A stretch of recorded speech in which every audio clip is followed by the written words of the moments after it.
Y precisamente aquí está en el estudio el secretario de Economía, Ildefonso Guajardo, el negociador en jefe de esta larga, pero al mismo tiempo corta negociación con Estados Unidos y con Canadá. Ildefonso, un placer de que estés aquí con nosotros. Hola, hola Raimundo. Es larga o corta, depende de la perspectiva donde la veas. No se nos olvide que en algún momento se nos ocurrió la guajira idea de hacer lo que se llama en inglés un quick fix. Llegar, coreografiar una visita, tomar una serie de acuerdos que por arte de magia nos iban a dar ya estabilidad dentro de la relación. Eso era prácticamente imposible. Siempre la apuesta fue que te tenías que meter a la sustancia y tenías que hacer del tiempo tu aliado. Yo creo que haber tomado pues, casi desde el inicio de la administración 2 años y desde el inicio de la negociación 1 año y 2 meses, pues un tiempo bastante razonable, sobre todo cuando tienes una base sobre la cual le construyes. Oye, es que el quick fix en enero del 2016 era que Estados Unidos se iba a ir del acuerdo. O sea, que el presidente Donald Trump estaba amenazando con repudiar el acuerdo, como lo hizo con el TPP a la semana Sin duda. de haber llegado. De hecho, en abril se da esa circunstancia porque la famosa visita de enero no cuaja nunca por una serie de declaraciones desafortunadas, que es lo que finalmente crea la desvinculación, el riesgo de la salida y luego el reenganche hacia una negociación. Déjame preguntarte, lo retoma The Economist esta semana, bueno, en este número, y hay otros medios en el extranjero que lo han venido señalando. El tema del éxito. Los 3 líderes, el presidente Peña Nieto, el presidente Trump y el primer ministro Trudeau, hablan de que esto fue un éxito. ¿Cómo se define? ¿Cómo defines tú el éxito en el caso mexicano? Lo defines como la posibilidad de haber tomado un acuerdo que tenía 24 años de antigüedad, haberlo modernizado a la época en donde existen ahora temas como Internet, telefonía celular, la influencia de los servicios de información y telecomunicación para la planta productiva. Le das realmente una transformación para las realidades económicas. Adicionalmente, preservas los valores fundamentales de un tratado, que es la certidumbre que te da los mecanismos de solución de controversias, partiendo de un principio donde querían eliminar totalmente esos capítulos de solución de controversias, partiendo de ideas como, por ejemplo, llevar al 100 la exigencia de que todos los componentes de cualquier manufactura producida en América del Norte tenían que ser producidos al 100% aquí, cosa que tú sabes que en un mundo de integración global te hace totalmente ineficiente. El hecho que hayamos negociado 12,000 reglas de origen y de esas solo 4 hayan sido las más difíciles, que se acomodaron favorablemente al final, eso te dice que buena parte del proyecto original, mejorado, modernizado, es la que sigue prevaleciendo como la base del entendimiento.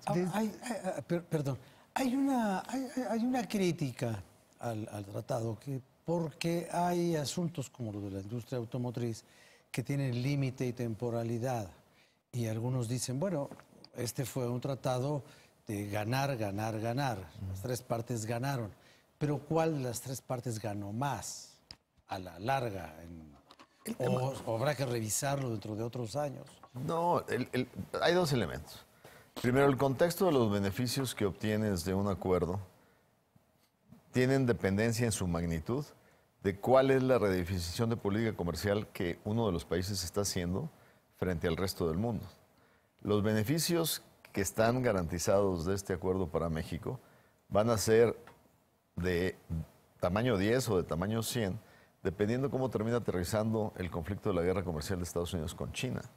Ya hoy hay inversionistas que están invertidos en China que están buscando relocalización en México por la incertidumbre que presenta esta guerra comercial. Entonces, la respuesta a esa pregunta, más que qué país ganó más que qué país, es cuál es el escenario en el cual va a funcionar este acuerdo que te va a representar potencializar sus ganancias más allá de las que tradicionalmente en un esquema de estabilidad con el resto del mundo te daría. Tú mencionas las reglas automotrices. Sí, son más estrictas. Sí, sin duda introducen elementos para compartir mejor el esquema de producción de autopartes. Pero su solución final ante un pastel que te va a dar mayor penetración al mercado de América del Norte, pues son más oportunidades para los autoparteros mexicanos, son más oportunidades para las automotrices mexicanas. Ahora, en materia política, esta administración trabajó durante más de un año, 2 meses. Se tardó menos en lograr este acuerdo de lo que tardaron los padres fundadores del primer tratado. Y los nietos. Y los nietos. Pero yo lo interpreto esto de que la responsabilidad con la que ustedes actuaron, quiero decir ustedes, el presidente de la República, Peña, y tú, y Smith, y todos los demás, le han resuelto un problema enorme al siguiente gobierno. Se los agradezca o no, se los reconozca o no. Bueno, yo la manera que vi el proceso hacia el cierre, ustedes saben que intentamos hacer un cierre de negociación hacia mayo para ver si el actual Congreso norteamericano sería el que se responsabilizaría de su proceso, porque tiene mayoría del partido en el poder, ¿no? Sin embargo, pues esa línea no la pudimos cruzar porque no había claridad de cuál era el contrapeso que se iba a darse en el paquete de negociación. Entonces, prácticamente fue de alguna manera responsabilidad nuestra de no poder llegar a ese punto. Y si le agregas que a los norteamericanos les cayó el 20 en algún momento, decir, ¿y para qué terminamos de hacer negociación con esos cuates? Que quién sabe si van a poder ganar la elección. Y si no ganan la elección, que era lo más probable en ese momento, pues ¿qué nos van a garantizar estos si con los otros no tenemos garantías? Entonces, ¿desaceleró Estados Unidos la negociación? Literalmente. Dejando que pasara hubo la elección. un intento muy fuerte de tratar de cerrarlo entre abril y mayo. Llegamos a un impasse y literalmente soltaron los trastes diciendo no tiene caso de acelerar la negociación hasta que sepamos quién es el ganador de la elección. La buena noticia es que una vez habiendo ganador de la elección, se tuvo la certeza y la madurez institucional para poder vincular la presencia del gobierno electo en la negociación, no necesariamente validando la negociación en todos sus aspectos, pero sí respaldando puntos críticos y estratégicos. Y además enterándose de qué se trataba. No, claro, ¿no? Porque totalmente. De otra manera, llegar así con los ojos cerrados. Sobre este punto, precisamente de cómo se interactuó con el equipo del presidente electo, había un capítulo que no existía, que era el capítulo energético. Sí existía para nosotros. Y estaba cerrado. Bueno, existía, estaba cerrado. ¿Cómo quedó finalmente la redacción de este capítulo? Y también, ¿cómo queda la provisión que le da certidumbre jurídica a los inversionistas extranjeros? Fundamentalmente, fíjate, hay una cosa que es bien clara y que muy poca gente sabe. En el escenario que no llegara a pasar este nuevo NAFTA por el legislativo americano y que sigamos operando con el primer NAFTA, nos tiene que quedar claro que aún el primer NAFTA, que había excluido la reforma, o sea, la energía como tema, tiene una cláusula, que es la cláusula de cremallera, ratchet clause en inglés, que cualquier apertura unilateral que tú hagas es capturada por el acuerdo existente. Entonces, la reforma, aun y cuando no hagamos un NAFTA 2, está capturada en el NAFTA 1. Ahora, el problema es que la captura de una manera, digamos, sin limitaciones. La ventaja de poder reflejar, primero, lo que fue fundamental para el gobierno electo, que es la propiedad indiscutible de los recursos petroleros por la nación, la soberanía en el tema energético, dejar claramente la independencia de las empresas productivas del Estado, que en el fondo fue muy en paralelo con el compromiso del presidente electo de no violentar contratos existentes, etcétera, etcétera. La ventaja que se tiene al trabajar se elimina lo que es un capítulo de energía que ya habíamos hecho en materia de cooperación, pero de alguna manera ves el reflejo de estas protecciones. Por ejemplo, normalmente en un tratado tú no puedes reservar para tus nacionales partes del negocio, tendrías que abrirlo. La reforma secundaria nos obliga a dar un 25% de participación a contenido local en perforaciones aguas someras y en tierra o explotación de petróleo, o en aguas profundas el 15%. Y eso lo tienes que salvaguardar en el acuerdo para que no te lo lleven a controversias. Entonces, ese trabajo fino tiene que estar reflejado justamente para fortalecer el mandato del legislativo en ese sentido, ¿no? Ahora, esto también, insisto, en la parte de la protección de inversionistas extranjeros, que está de alguna manera contemplado en el capítulo de resolución de conflictos. En el 11. O Hay 3 capítulos de resolución de Que conflictos. no es el 19 famoso de El 19 Canadá. el 19 es el cláusula de- Mulroney.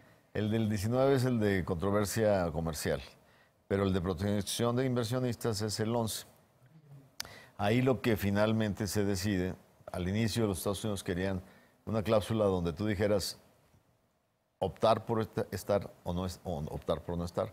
Y entonces ellos decían, no, nosotros no, nuestros sistemas judiciales funcionan muy bien y no necesitamos que aplique para nosotros el 11. Si ustedes quieren, opten in por el 11.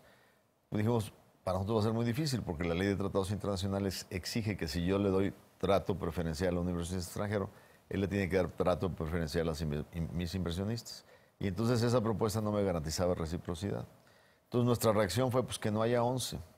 ¿Quién le iba a presionar a él? Pues sus propios inversionistas de energía, de telecomunicaciones.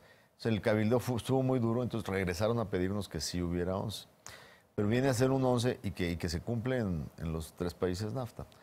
Pero un 11 que está concentrado en los flujos de inversión más significativos y más riesgosos que están en concesiones, tanto de telecomunicaciones, todo tipo de participación, ferroviarias, de transporte, etcétera, de minería, que en un momento determinado son fundamentales, ¿no?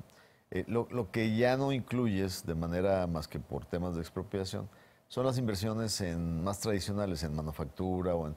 ¿Por qué? Porque cuando tú ves la historia de casos, de demandas por incumplimiento, la mayor parte de los casos, México en la historia de NAFTA no tiene más que 20 casos o 18 casos. La mayor parte de ellos tienen que ver con temas de concesiones, más que con que una planta automotriz se queja de que no le cumplieron el contrato, que el Estado le grabó impuestos que no existían. Eso casi no existe. Entonces, lo que se termina protegiendo en el 11 es ese tipo de inversiones. Entonces, pero aquí no se puede tocar la inversión porque se va a un tribunal internacional. No, a ver, al decir no se puede tocar, depende cómo. Por ejemplo, tú no relegas el cumplimiento de tu normatividad ambiental. O sea, las empresas tienen que ajustarse. No, de acuerdo con las normas. Pero te doy un ejemplo. Hay una inversión en el área de la salud, de productos alimenticios. Si hay una nueva norma del etiquetado, lo tienen que cumplir. O sea, esto no necesariamente derriba o atropella la libertad del Estado mexicano de establecer políticas Pero públicas. lo que tú dijiste hace un rato de que fue una cosa importante, la garantía del próximo gobierno, al menos en asuntos energéticos y de apertura de cosas petroleras, que no se atropellaran los contratos ya existentes. ¿Qué fue lo que estableció públicamente el presidente electo? O sea, el presidente electo dijo, no haré nada para crear incertidumbre a lo ya realizado. Sin embargo, la misma ley le da el margen de maniobra para definir el posicionamiento legal, ¿no? y definir el posicionamiento de la empresa del Estado, Pemex. O sea, darle mayor o menor intensidad en su presencia, coinversiones. Eso no está restringido por la ley. O sea, eso es un reto más bien de financiamiento y de fortalecimiento de la empresa del Estado, ¿no? Que ya pasa por otro camino. Y que no necesariamente es violatorio del marco establecido. Uno de los grandes temas a nivel internacional que está discutiendo es sobre la parte de China, ¿no? Salió inicialmente que el acuerdo pues, le impedía a Canadá y a México poder hacer un acuerdo comercial con China. Tú mismo dijiste eso, no es cierto. Hoy estábamos citando el Global Mail, donde los chinos dicen, no nos gustan varias provisiones que ponen en riesgo una futura negociación comercial con Canadá. ¿Qué tipo de provisión es a la que se refieren los chinos en este capítulo? Te voy a platicar el origen de esto. El origen de esto se ocasiona cuando Trudeau va a China, en medio de la negociación NAFTA, a buscar un acuerdo con los chinos. Cuando estaba ya muy álgida la relación con Trump. Exactamente. Entonces, se interpreta como, vas a China a buscar un acuerdo de libre comercio, y lamentablemente el resultado fue que él llega y le dice a Xi Jinping, quiere un acuerdo de libre comercio. Y Xi Jinping le dice, encantado, órale, vamos a hacerlo. Y le dice, yo creo que el presidente Trudeau le dice, pero yo soy un gobierno progresista, entonces tiene que haber derechos humanos, tiene que haber medio ambiente, y pues obviamente Xi Jinping le dice, pues regresen 100 años, ¿verdad? Porque aquí nosotros no... Todavía no llegamos a ese punto. Todavía no llegamos a ese punto. Entonces, es un intento frustrado de un acuerdo que sí deja muy irritados a los americanos. Porque justo de lo que se quejan es que nuestras economías puedan ser utilizadas como trampolín para procesar insumos chinos y darle la vuelta a la batalla que ellos tienen contra los chinos.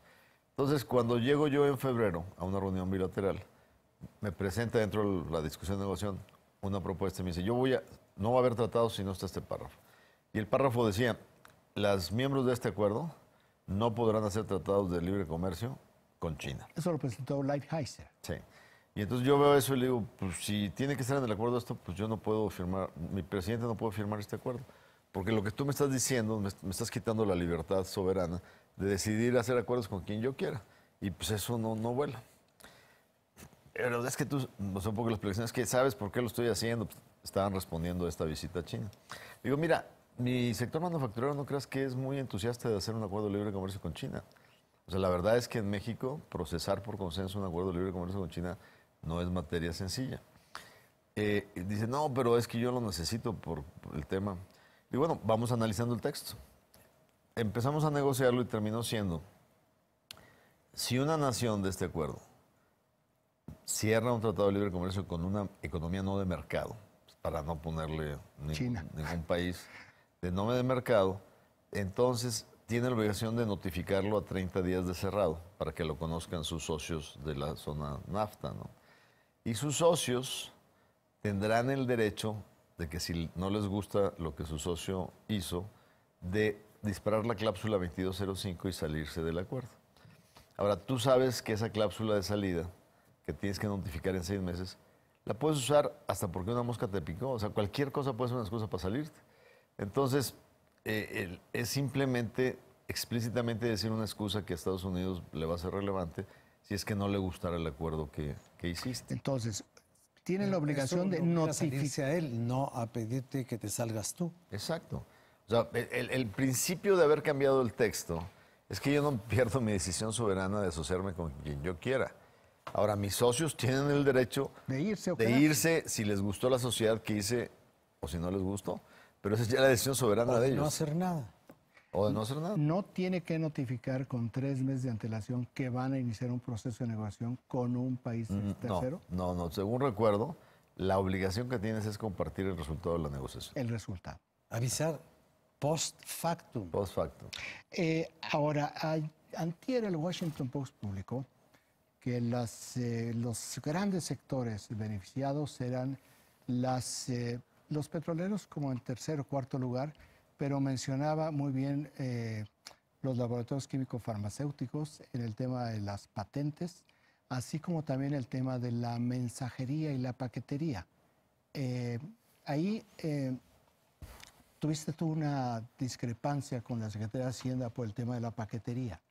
Por la franquicia. ¿Cómo fue? Más que la paquetería es la franquicia. Es la franquicia. Sí, o sea, la franquicia es aquel límite que te permite traer productos abajo de un cierto nivel y no pagar ni IVA ni arancel. Actualmente la franquicia en México es de 50 pesos. En 50 dólares, perdón. En la negociación, Estados Unidos, ellos aplican... Tienen 800, ¿no? Ellos aplican 800 y querían que nos fuéramos a 800. Obviamente el sector comercial en México, el sector vestido, el sector calzado, textil, pues decían, nos van a matar porque vamos a competir deslealmente contra productos que no van a pagar IVA. Entonces, claramente en la negociación fuimos negociando y aterrizamos el compromiso no en 800, sino en 100, que sería el doble de lo que actualmente tenemos. Y la verdad aquí, nuestro punto de vista es que hay mucha gente que dice que trae productos por 50 y realmente los trae por otro valor y no se declara. Y entonces lo que le falta es una plaqueabilidad estricta de las cosas, ¿no? O sea, para nosotros el impacto no iba a ser tan de irte de 50 a 100. ¿Por qué la diferencia? Sin embargo, la Secretaría, porque le implicaba un boquete fiscal importante. Entonces el secretario, con mucha razón, pues decía, pues ya no estoy usando mis canicas para llegar a un acuerdo, ¿no? Entonces, ya cuando se amplía la negociación a Canadá, Canadá tenía, en lugar de 50 como tenemos nosotros, ellos tenían 20 dólares canadienses. Y esa negociación se logra aterrizar en que entre 40 dólares canadienses, de 0 a 40 no se paga IVA ni se paga ISR. IVA ni arancel. De 40 a 150 solo se paga arancel, que en el caso de América del Norte ya casi nada paga arancel. Entonces, pero sí cobran IVA. Entonces nosotros ya nos alineamos a esa solución de negociación. O sea, nosotros avanzamos en algo que le gustó más a Hacienda.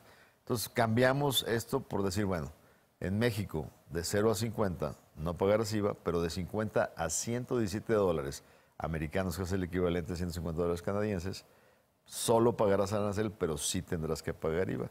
Y fue una conclusión que les gustó mucho a comerciantes mexicanos, sector vestido, sector calzado. Y la Secretaría de Hacienda pues estaba muy contenta porque ya no tendrá pérdida de ingresos En fiscales. asuntos de, o sea, con NAFTA o con este nuevo que se llame EUMECA o como se llame, sigue estando esta cosa de los aranceles del acero, del aluminio, que es obviamente violatorio del tratado. Y no se ha arreglado ni con el anterior ni con el nuevo. A ver. O todavía no se ha arreglado. Sí, a ver.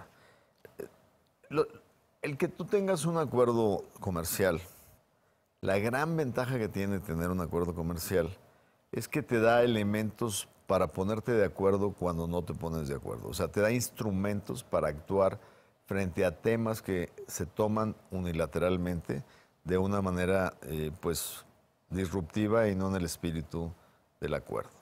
Entonces, la ventaja de haber tenido el NAFTA 1.0 cuando se toma por Estados Unidos la decisión de imponer impuestos, aranceles a aceros y aluminios, aún en el caso con un país como México, que somos deficitarios con ellos, es que tú tenías instrumentos en el NAFTA 1 y los vuelves a tener en este nuevo acuerdo, que te dicen, respondes, fuimos el primer país que hicimos la retaliación famosa y les pusimos aranceles en cosas que les duelen, productos finales como cerdo, puerco, quesos, manzanas rojas, por 3,000 millones de dólares, que es el daño equivalente que nos hicieron en acero. Y fueron enfocados a distritos republicanos que tienen mucha voz y mucho peso en el Congreso. Entonces, sí es un agravante arancelario que representa menos del 1.5 del comercio global, pero que efectivamente es una controversia que tienes instrumentos para defenderte, que es lo más importante. Si no tuvieras tratado, no tuvieras los instrumentos de defensa. Y ahora, el hecho es que tienes mecanismos para poder solucionarlo. Nosotros estamos abriendo el caso de controversia en la OMC y lo estamos abriendo también en NAFTA 1.0. ¿Qué es lo que estamos pretendiendo hacer en ese caso? Es un tema que sale fuera de NAFTA por una aplicación mal hecha de este proceso. Y lo que vamos a hacer es decir, señores, no tiene caso que lleguemos a la firma si no logramos resolver nuestras agravianzas, nuestras, agresiones arancelarias antes de llegar a la firma. Y es el propósito es tratar de encontrarle una solución. Yo retiro mis aranceles a lo que te puse, tú retiras los aranceles a lo que tú le pusiste y volvemos a la santa paz. El hecho que existe un acuerdo comercial y el que existió anteriormente o existe todavía, pues no nos evitó tener el conflicto en tomate que lo tuvimos que solucionar con un acuerdo de suspensión, ni el conflicto que tuvimos en azúcar, porque hay instrumentos que les permiten tratar de defender cuando se siente que hay daño a su sector productivo. O sea, el tratado no evita problemas, pero permite solucionarlos. Exactamente, o sea, el tratado no necesariamente elimina las controversias, pero te da mecanismos para resolverlas, cosa que en otras circunstancias sin acuerdos los agravantes son exponenciales. El caso Estados Unidos-China, donde no hay un acuerdo, uno le pega por razones que cree justificar por 50,000 millones de dólares, el otro le responde y luego el otro se le aumenta a 200 y así te vas hasta que le pegas a todo el comercio. Oye, mencionaste algunos de los aspectos de esta relación muy tensa que tuvo Washington con Ottawa. Esta fue la razón, este tipo de polarización en ese encuentro, pues esta batalla campal se conoce entre Lighthizer y Chrystia Freeland, la ministra canadiense, ¿es lo que lleva a México a irse por la vía bilateral con Estados Unidos?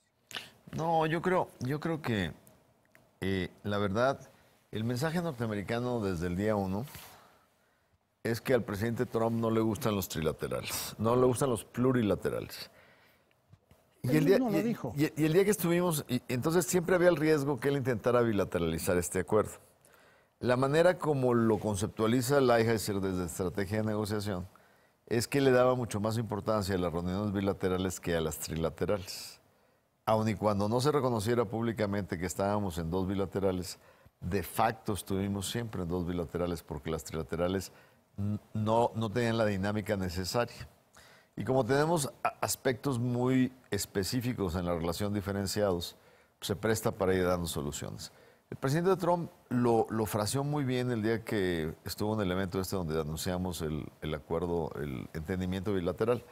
Dijo, no, dice, a mí no me gusta eso porque tú me pides una concesión y yo te la doy, o sea, yo quiero algo tuyo y te voy a pagar y con lo que te pago estoy beneficiando a sin que todavía no me dé nada. Entonces yo prefiero cosas por separado para que cada quien pague como le corresponde. Entonces tiene una conceptualización muy, muy básica donde se pierde de vista que las multilaterales te facilitan procesos porque cuando llevas a tus sectores productivos en una negociación como CPTPP, los agrícolas ganan en unos países y son vulnerables en otros y te ayuda a hacer equilibrios entre tus sectores. Y hay cosas que al estandarizarlas a través de muchas naciones se logran economías de escala en cuanto a definir reglas de integración. O sea, el pastel crece y por lo tanto es conveniente. Y sí, efectivamente, generalmente en una negociación así, un país como Estados Unidos que predomina en propiedad intelectual y en muchas cosas, termina yendo al menor común denominador aceptable para el conjunto de países con el que están negociando. ¿En algún momento pensaste que no iba a salir el acuerdo de comercio con Estados Unidos? Mira, sí hubo muchos momentos, Yo te diría, bueno, antes de la negociación, pues un día que fue muy negro fue aquel abril donde estaba la carta que iba a firmar Trump para salirse y que ahí actuaron una serie de aliados para poder cambiar esa circunstancia. Pero ya entrando en la negociación, yo te diría que sí hubo varios momentos en que creí que esto no se pudo haber atorado fácilmente. Uno de esos momentos, sin duda, fue cuando íbamos rumbo a la elección, donde se genera el primer impasse. Otro momento es que cuando se incorpora el grupo de transición, todos los temas de energía se convierten en temas difíciles y el poder encontrar un equilibrio entre la visión del nuevo gobierno y lo que de alguna manera se esperaba en la mesa fue una situación bastante riesgosa que afortunadamente el presidente electo pudo resolver de una manera inteligente. Y eso también fue un momento donde yo dije, pues, va a ser insalvable, ¿no? Y luego el otro momento es que cuando Canadá se